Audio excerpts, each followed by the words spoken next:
everyone! Almost a year ago I made a video where I turned ghost-type Pokemon into magical girls. That was so fun that since then I've had two more turning Pokemon into human design videos. One of them had overwhelmingly positive feedback, and making that video was super fun. You guys liked it so much, so why not make another one? Fortunately and unfortunately, Pokemon has a ton of Pokemons, 1025 to be more specific, at time of recording. So I was having a bit of trouble choosing which ones to draw. That's where you guys came in. I asked you for your favorite Pokemons, and from that I chose 3 to turn into magical girls. This time I also wanted to try out and design not only their magical versions, but also their civilian designs. And now, let's get to it. Let's begin the video with a very popular pick, Mimikyu. Mimikyu is a dual-type Pokemon, ghost and fairy to be more specific, and they are very beloved by the community because their story is objectively really sad. It is said that if you look at them directly, you'll be essentially cursed, and it seems to be true to a point that this Pokemon causes some sort of sickness, because their trainers tend to get sick and die early. Because of that, these Pokemon can get very lonely. Still, they really want to make new friends, so they disguise themselves with a cloth that looks like the ever so popular Pikachu.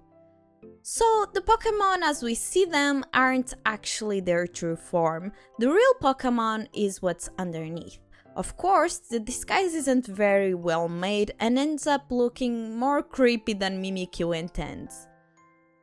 I personally disagree. I actually think they are really cute, but I'm also kind of biased because I like creepy stuff as well. I love Mimikyu, and I was so happy that a lot of people were asking for them. And we're clearly not the only ones, since Mimikyu was voted the 3rd most popular Pokemon in the Pokemon of the Year poll held back in 2020. So, when turning this Pokemon into a human/magical girl, I wanted her to be this really shy and anxious girl that mostly keeps to herself. She has always been perceived by others as a weird girl, for a few reasons. First of all, she's really shy and quiet. Second, she has a fascination with the occult. She loves ghost stories, urban legends, horror movies, she loves Lovecraft. And she is the type of girl to stay up late at night past her bedtime reading creepypastas or r/no-sleep posts under her blankets. She's also known to have pretty bad luck, so much so that other kids avoid her, fearing that her bad luck might rub off on them. So when she suddenly moves town with the rest of her family, she wasn't too sad, as she thought she maybe would be able to make friends in a new town with a blank slate of a reputation. The new town also has its fair share of urban legends and abandoned places to explore. It's a shame that a lot of people don't even give her a chance, because she's a really sweet kid. She's really caring and friendly, she's really attentive and observant, she's really good at reading people's expressions and body language, and she can easily tell when people are trying to deceive her. When people talk about things that she loves, she gets really excited and very expressive, sometimes even being a little loud, which takes everyone by surprise. She loves video games, she always has her Game Boy with her, as well as her Tamagotchi. Like the Pokemon, she loves disguises. She's an aspiring cosplayer, and she has been to quite a few competitions.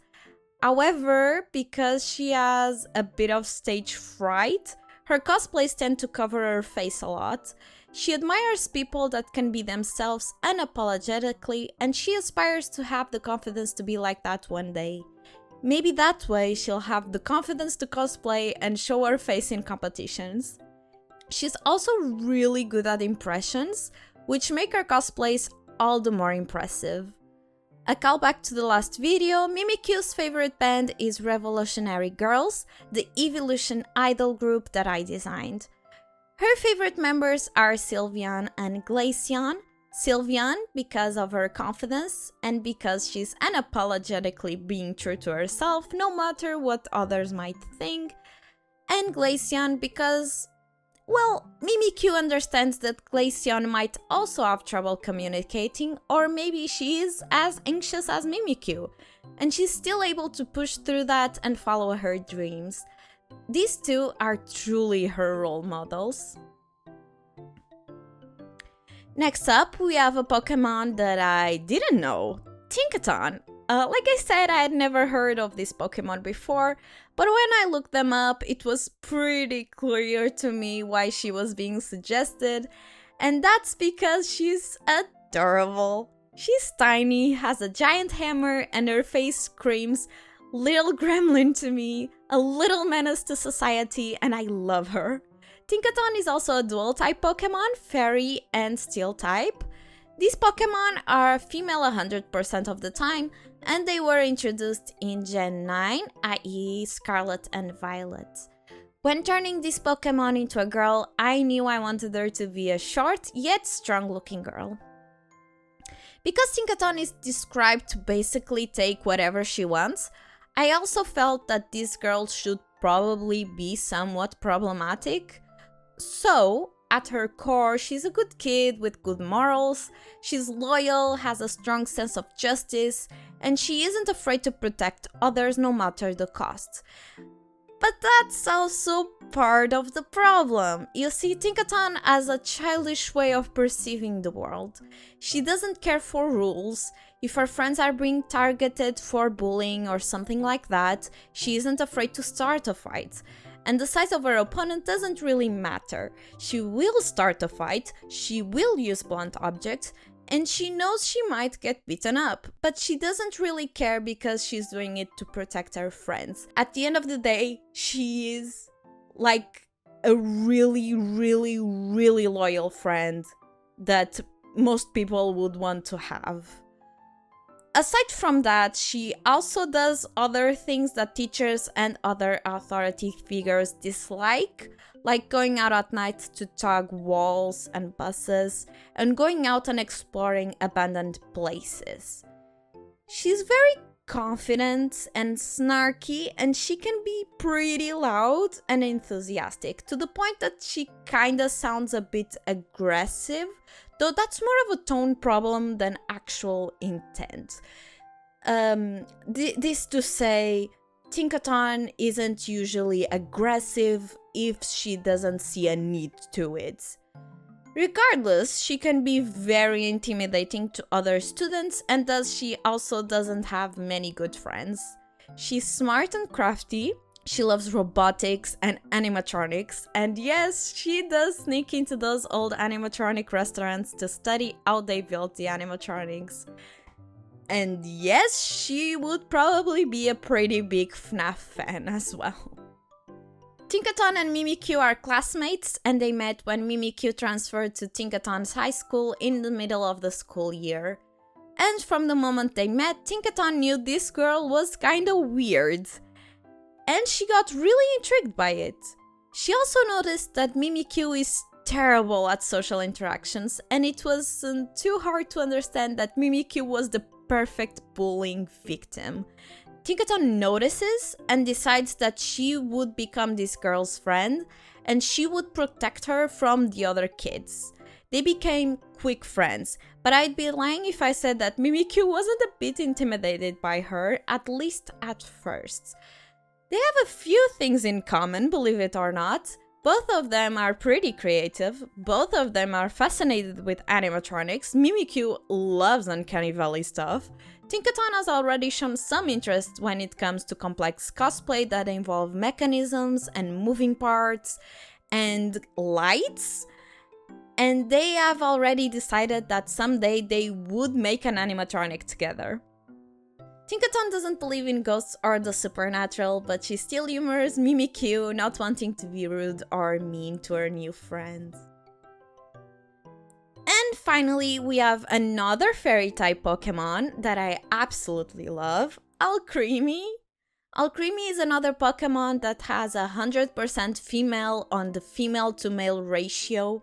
Alcreamie is the last step in an evolution line, and the way it evolves from Milcery is pretty funny. So to evolve this Pokemon, Milcery has to be holding a sweet, and then the player has to spin and strike a pose or get dizzy. And then Alcreamie has a ton of variations depending on the time of day, and the amount of time the player spins while the Pokemon evolves. And then the variations are all just Alcreamie but different flavors and color palettes. It's overall a pretty fun evolution line.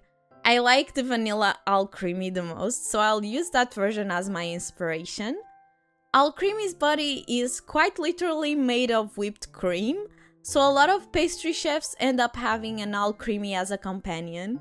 Because of this, I wanted my Alcreamie to be a very sweet looking young lady.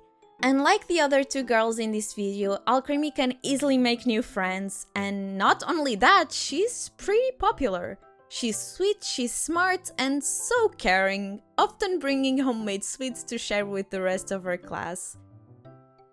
Unlike Tinkaton, she loves rules, she loves stability and order, she's very studious and works really hard to get very high grades. And she does indeed get those high scores. She's a goody two-shoes at the end of the day. Despite this, it doesn't mean she isn't afraid to take risks. In fact, she does, if it involves her friends or her goals. She loves to bake, especially British sweets. In fact, her favorite show is The Greatest British Bake Off. What she wants most in life is to get into culinary school so that she can become the best baker around. She is obsessed with strawberries, maybe to an unhealthy extent. She loves to eat them, she loves to incorporate them into her sweets, even when it's unconventional, and she loves them as an aesthetic. Believe it or not, Tinkaton and Alcreamie are actually childhood best friends.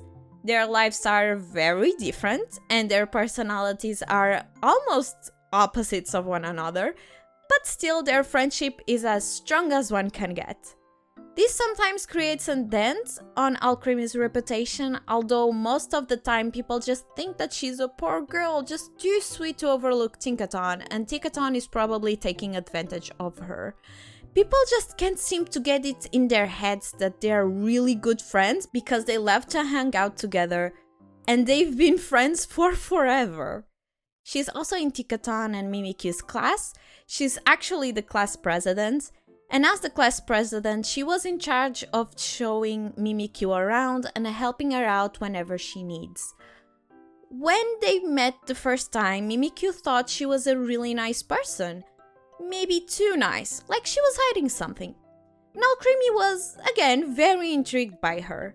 She actually has a few things in common with Mimikyu. For example, Alcreamie also loves the Revolutionary Girls idol group, her favorite being Jolteon, surprisingly. Alcreamie also believes in the supernatural, but she's very afraid of it. She usually tries to stay clear of that sort of stuff.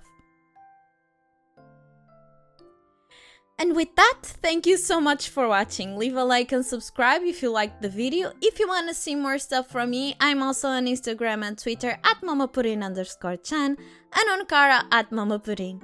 Thank you so much, and until next time, bye!